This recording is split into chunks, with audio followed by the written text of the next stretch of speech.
Okay. Because I was trying to do my job and make sure everything was going cool. You can still flirt with me when you do your job. Hey San Diego, it's a Gaslamp gal here. I'm a little blurry-eyed this morning after the after party over at Sidebar for Tucker Max's new movie, I Hope They Serve Beer in Hell. On my way over to the Ivy right now to interview him. Wish me luck. Oh, you are, I knew I recognized you. You are, wait, don't tell me. Gaslamp gal. Yeah. That's right, I remember. Yep, Yes, yep. beyond exhausted. Did you have fun at Sidebar last night? Yes. No. No, it's a nice bar. It was a mess. There was like 200 people on the sidewalk when we got there. I was like, oh god. I know. Dude, every time I do like a public event where I tell people where I'm gonna be, there's lots of cool, great people that come to hang out with me, and they get crowded out by the douchebags and the chachis who are just in my face all night. So, tell me a little bit about your tour. You're on the tail end. Tail end, one more tonight and we're done. San Francisco. Nice. And then we're done. We did 31 cities in like 40 days. Premiere in each place, and it was a lot of fun, but it was very exhausting. Yeah. Well, just having to be on all the time and then going out and getting up and doing things. I was telling the girls I was at Sidebar, as I told you, and then stayed out until 4, and my alarm went off at 6:30. I'm like, oh god, this sucks. So I opened my computer and 91X is tweeting, Tucker Max is here. I'm like, that sucks, because as much as, even though I'm awake, he's up and on and out. So it's been like that the whole time. Yeah, you're a media, you understand. It's a whole different thing, like going to work and being on. It is not the same thing. It's so exhausting, but whatever, you got to do it. Yeah. So, what was the most ridiculous, outlandish thing that happened on the tour? Did you see the sex ray? I have heard about the sex ray, Sex ray but I is did awesome. not see it. Yeah, see, you're like, I saw the videos. You didn't see all of them. I saw That's them. the best one. So we're in Jeff Raleigh. was talking about it last night, We're in Raleigh, and Jeff and I were sitting there, and these two girls, like whatever. So I'm like, what do you do? She's like, I'm an X-ray tech. I'm like, oh, Jeff hurt his elbow. Can you X-ray it? She's like, I can X-ray anything you want. And I'm like, all right, when? She's like, well, I got keys to the clinic. We can go right now. We kind of perk up, and I'm like, what else can you X-ray? It sounds like a porn. I swear to God, that's how it went down. What else can you X-ray? She's like, I can X-ray anything you want. And I'm like, all right, let's get an X-ray of us. And she's like, I'll do you one better. I'll get X-ray video of us. Like, there's X-ray video?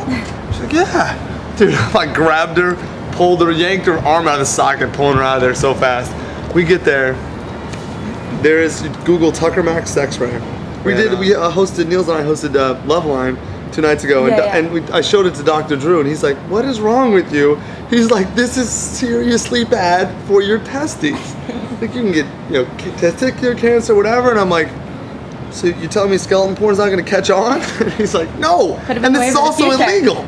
He's like, there's a reason they wear lead capes. I wonder if there's any ramifications for her, because it's going to come out that it was her. No, Have you heard anything? Maybe. No, I didn't know details about it. She could lose her job. It's like a big deal. Which I didn't realize till afterwards. All these doctors emailed me like, dude, this is a major deal. Like showing me the statutes of North Carolina about radiation and stuff. And I'm like, what do I know? Check another one off the list, right? Exactly. I know, obviously, I Hope They Serve Beer in Hell is a clever title and it flows well off the tongue, but do you really hope they serve beer in hell? Or do you hope they serve Jack or vodka or... You asking what my favorite drink is? I'm just asking what you're hoping they serve for you in hell. Well, I'm an atheist, so I'm not really worried about hell. But my drink of choice is usually Vodka Club. Drink of professionals. You guys were drinking Boost last night, right? Or whatever, but would you say that you're more into like a lounge scene? You're more into like a dive bar? Dive bars. Like peanut shells on the ground? Sports bars and dive bars. Yep. Absolutely. I hate the whole club scene. I just hate. And it's what do you hate about it? People. The people that go to the clubs for the most part. The level of douchebaggery? Yes. The affliction shirts and the gelled hair and the dude bro. Ed Hardy. Ed Hardy and all that shit. And I just hate it. It's like if you go out, if the place is too loud for you to talk, I don't go. Because what the else are you doing there? Then you're just sitting, a douchebag. You're just sitting and drinking, or it's just about like bullshit status symbols. I would much rather interact. Okay. So any place I can interact, I like. Good. So what would you say one of your most favorite bars is? I've not spent enough time in San Diego to have a favorite bar. Jeff used to live here. In LA, it's the White Horse on Sunset and Western. It's an awesome bar, run by this expat Hungarian woman who's like my mom away from home. And my other favorite bar in America is probably this place called Carol's in Chicago, which is a redneck karaoke bar. High five. Dude, it is awesome. They have the best country cover band, and then like Wednesdays they do karaoke, and it's so much fun. So you're Langdon?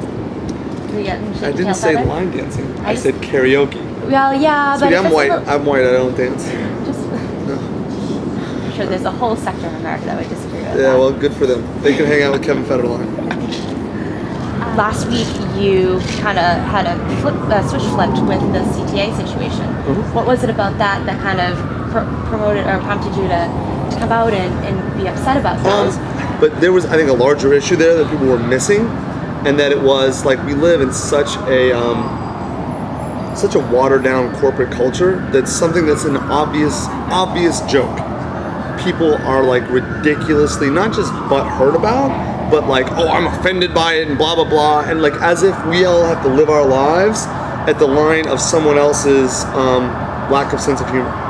And it's like, come on, like what the like when did we become as a culture so worried about offending people who gives a shit? I mean, it's such a minority, but they're vocal, and so it's like, oh, we gotta please everybody, and it's like, at some point you just end up with sameness and pablum, and I'm tired of it, The thing I've learned over the last year about Twitter is you don't use it to the way I use it. I think is one of the best ways for entertainers to use it is sort of as like another way to entertain fans and to engage fans. I don't really use it like as a conversation. Like someone posted this the other day about me, like Toker Max, he only replies to hot girls on Twitter, and I'm like, what do you want from me, dude?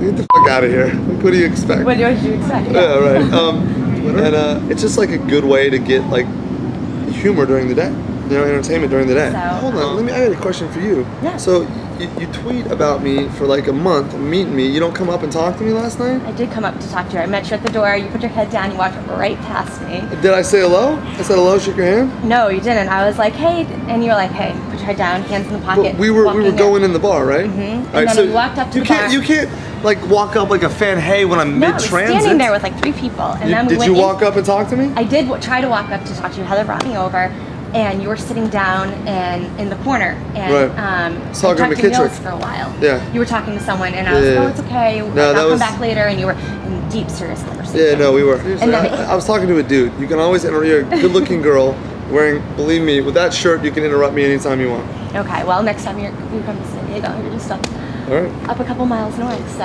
one last deal. All right, thanks for your time. No problem. It's very nice meeting you. Likewise.